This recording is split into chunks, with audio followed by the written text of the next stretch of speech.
Welcome into PFF HQ. Austin Gayle here with senior analyst Mike Renner. We're talking an article you wrote, pass rush rankings, all 32 teams. And before we dive into the top half, we got to look at the lower half. We're looking at teams 17 through 32 on our preseason pass rush rankings, starting with the Oakland Raiders. They're at number 32. They've added pass rush help in the draft. You know, they in two back-to-back drafts now in the Gruden era, Maurice Hurst, P.J. Hall, Arden Key, and then most recently Farrell, Max Crosby, but they still find themselves at the bottom of the list. I need to know why. Yeah, they definitely addressed it, but they just had such a steep hill to climb here that it's not going to get them far enough. The worst pass rushing grade we've ever seen a team get in our 10-plus years of doing this last season for the Oakland Raiders. So it was a bad start. Added Farrell, added Max Crosby in the draft.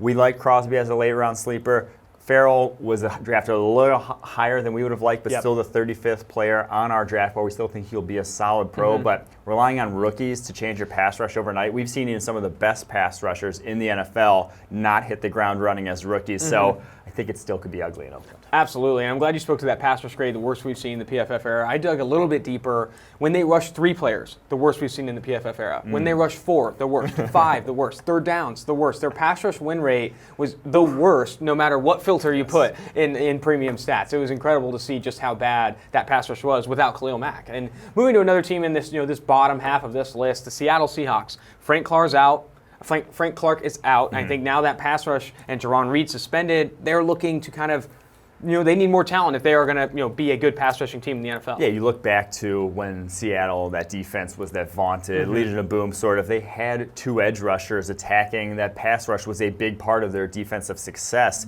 They've lost pretty much everyone from that. Frank Clark, over 60 pressures they're going to have to replace from him. But again, they did address it. Added Ziggy Ansah in free agency, but he hasn't played 500 snaps in a season since 2015. No clue what you're going to get there. And again, LJ Collier at the end of the first round, we liked him as more of an early to mid-second rounder, but a guy at the end of the first round you're just not going to rely on. There's been so few in the history, in recent history in the NFL that have hit the ground and actually altered a pass rush. It just takes a little bit in the NFL to get going, so I think it could be ugly here in Seattle. I think that's a big takeaway from this video overall. You look at rookie pass rushers specifically and rookie offensive linemen, temper your expectations. You can't expect them to come in and change the game. I think a lot of you say fade the draft. The draft, you look at players that are drafted year after year and expect them to really inject this, a defense or an offense with life, but you really have to temper your expectations for these rookies. Even Khalil Mack as a rookie coming out, we talked about the Raiders. He wasn't the dominant pass rusher. He was a great run defender, but wasn't dominant. There's been so few, Von Miller, maybe J.J. Watt, Aaron Donald, the truly special ones can do it as rookies, but not a lot have. Correct me if I'm wrong, Khalil Mack as a rookie I don't think he had 1 sack. I think he had a lot of pressures, but he might have not been able to get that sack for him. It was crazy. Khalil Mack's rookie year is a great example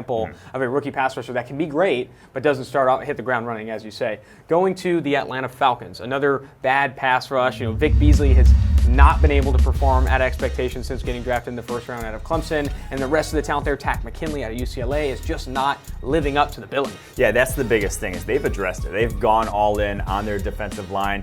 Franchise Grady Jarrett, we have no worries about him. He's by far their best pass rusher, but he can't do it all on his own. That edge rush just gives nothing. And Vic Beasley last season, 11 pressures over the second half of the last season, won a game almost, just over won a game.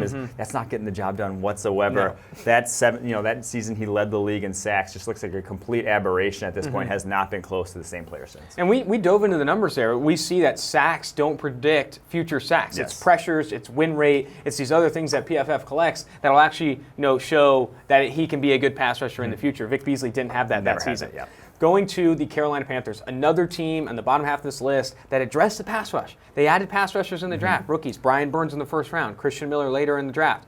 But still, without a veteran presence there, it's going to be tough for them to create pressure. I would say the biggest thing here is Quan Short. Now, they added all that, and those are great. I think Jarrell Mccoy will be great on third downs. I do think Brian Burns has skills to at least be an upgrade from what they had last season. But Quan Short, what we saw from him last year, inexplicably, only 34 pressures in 2018. You look at the 3 seasons prior to that, he was averaging 56 pressures a year. That big 2015 year when they went to the Super Bowl, he was utterly dominant week in and week out. They need him to be that, or else this defensive line just doesn't have the teeth. But if he is, they can push their way up towards the top 10 in this list. And there's a chance he can get back to that form. Jarrell McCoy was added. They're moving to that 3-4 scheme. I think Brian Burns, though a rookie, is going to add a little bit more of explosiveness to this pass rush. I think there's a chance for Kawann Short to get there, but he has to get there if they are going to climb above this ranking.